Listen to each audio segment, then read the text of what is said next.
ఈరోజు పోరాట యాత్ర ఏదైతే టీవీలో వస్తుందో దాని గురించి అఫీషియల్గా పార్టీ ఏమి ప్రెస్ నోట్ ఏమి రిలీజ్ చేయలేదు మేము.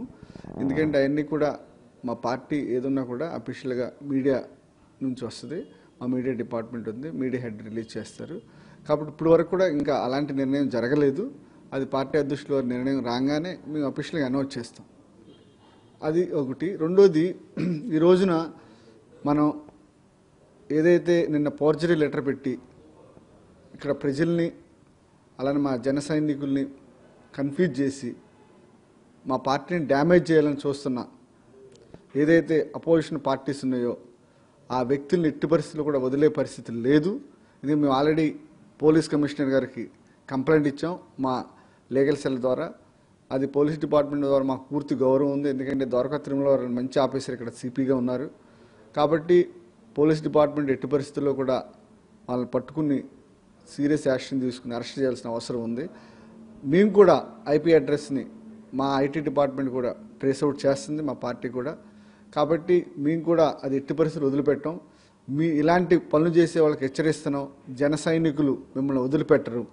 కాబట్టి ఇలాంటి దుర్మార్గపు ఆలోచనలు ఇప్పటికైనా ఆపుకోండి. ఏది చేసినా కూడా మేము అఫీషియల్గా అనౌన్స్ చేస్తాం. కాబట్టి ఇలాంటి దుర్మార్గ ఆలోచనలు చేస్తే ప్రజలు నమ్మే పరిస్థితుల్లో లేరు. ప్రజలు మార్పుకి సిద్ధంగా ఉన్నారు.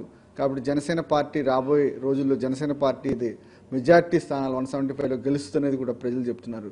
కాబట్టి మీ ద్వారా ప్రజలందరికీ కూడా మళ్ళీ ఒకసారి చెప్తున్నాం.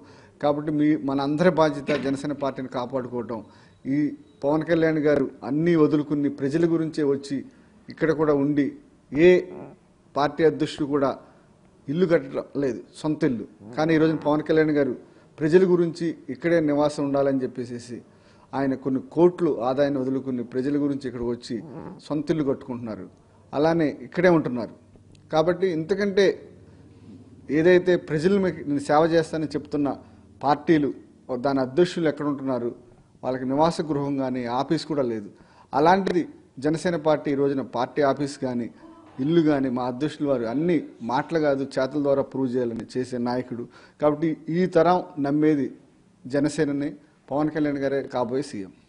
ఫిబ్రవరి దీని మీద ఇప్పటికే 100 డేస్ యాక్షన్ ప్లాన్ అని చెప్తున్నారు. ఈ యాక్షన్ ప్లాన్ ఏ విధంగా ఉండబోతుంది? 100 days action plan 100 days action plan అనేది మా నాయకుడు ఈరోజు 18 గంటలు కష్టపడుతున్నారు పవన్ కళ్యాణ్ గారు ప్రజల గురించి.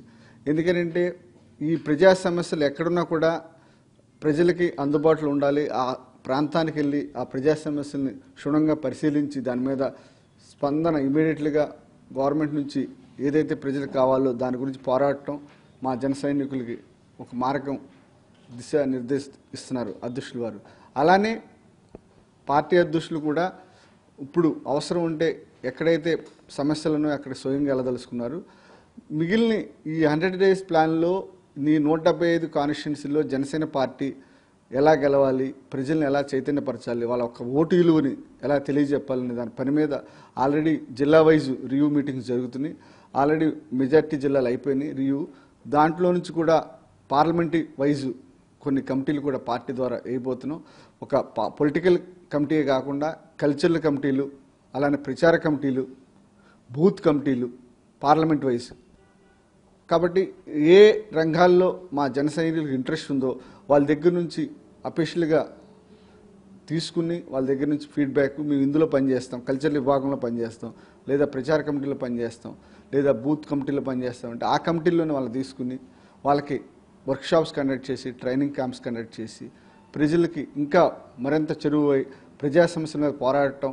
అలానే రాబోయే ఎలక్షన్స్లో జనసేన పార్టీని గెలిపించే మార్గంగా మా అధ్యక్షుల వారు రోజుకు 18 గంటలు కష్టపడి మా అందరికి కూడా పార్టీ నాయకులకి జన సైనికులకు కూడా ఆయనే స్వయంగా మాట్లాడి ఇవన్నీ కూడా దిశానిర్దేశం మా అధ్యక్షుడు పవన్ కళ్యాణ్ గారు ఇస్తున్నారు. మిగతా జిల్లాలతో పోలిస్తే ఈ కృష్ణా గుంటూరు జిల్లాల నుంచి నాయకుల చేరిక చాలా తక్కువగా ఉంది. అసలు దాదాపుగా శూన్యం అని చెప్పుకోవచ్చు. దీని మీద ఏమంటారు? కృష్ణా జిల్లాలో నాయకులంటే ఎక్కడి నుంచో మన ఏదైతే ఎమ్మెల్యే చేసాము, మినిస్టర్లు చేసాము వాళ్ళ నాయకులు కాదు. వాళ్ళ చరిత్ర కూడా తీసుకుంటే 10 ఏళ్ల క్రితం 20 ఏళ్ల క్రితం వాళ్ళు కూడా ఒక సామాన్య వ్యక్తిలాగా కృష్ణారావు లాగానో మనకు అంకిం శ్రీనివాస్ గారు లాగానో ఇలా స్టార్ట్ అయిన వ్యక్తులే. కాబట్టి అలాంటి యువతరం కావాలి, ఫ్రెష్ నాయకత్వం కావాలని పవన్ కళ్యాణ్ గారు ఏదైతే చెప్తున్నారో మాకు చాలామంది మీకు ఒక్కొక్క కాన్స్టిట్యున్సీ తీసుకుంటే మనకున్న 16 కాన్స్టిట్యున్సీలో మినిమం 10 మంది క్యాండిడేట్స్ ఉన్నారు రెడీగా. ఎందుకంటే వాళ్ళంతా కూడా బాగా చదువుకుని మంచిగా బిజినెస్లో ప్రూవ్ అయిన వాళ్ళు, లేదా మంచి రైతు కుటుంబాల నుంచి వచ్చి సామాజిక కార్యక్రమాలు చేస్తున్న వాళ్ళు. కాబట్టి అలాంటి వాళ్ళు ప్రజలకు చెరువులో ఉన్నారు, ప్రజలకు కూడా తెలుసు ఎవరు క్యాండిడేట్స్ అనేది. కాబట్టి మా దగ్గర మంచి నాయకులు ఉన్నారు, పోటీ చేయడానికి కూడా మంచి క్యాండిడేట్స్ ఉన్నారు. అయితే మొదటి నుంచి ఉన్న ఒక వర్గం కొత్తగా జాయిన్ అయ్యే వాళ్ళని రాకుండా అడ్డుకుంటుందని చెప్పేసి ప్రచారం జరుగుతుంది. దీని మీద ఏమంటారు? అసలు మా పార్టీలో వర్గాలే లేవు, మాదంతా ఒక కుటుంబం లాంటిది. ఎందుకంటే మా దగ్గర అందరం కూడా లంచ్ కలిసే చేస్తాం. పవన్ కళ్యాణ్ సార్ కూడా ఏదైనా మీటింగ్స్ ఉన్నప్పుడు మాతో అందరితో పాటుకొచ్చి ఆయనే భోజనం చేస్తారు. అలానే బ్రేక్ఫాస్ట్ మీటింగ్స్ జరుగుతాయి. మా దగ్గర ఉన్న అంత మంచి వర్క్ కల్చర్ ఏ పార్టీలో లేదని నేను పూర్తిగా నమ్ముతున్నాను. మా దగ్గర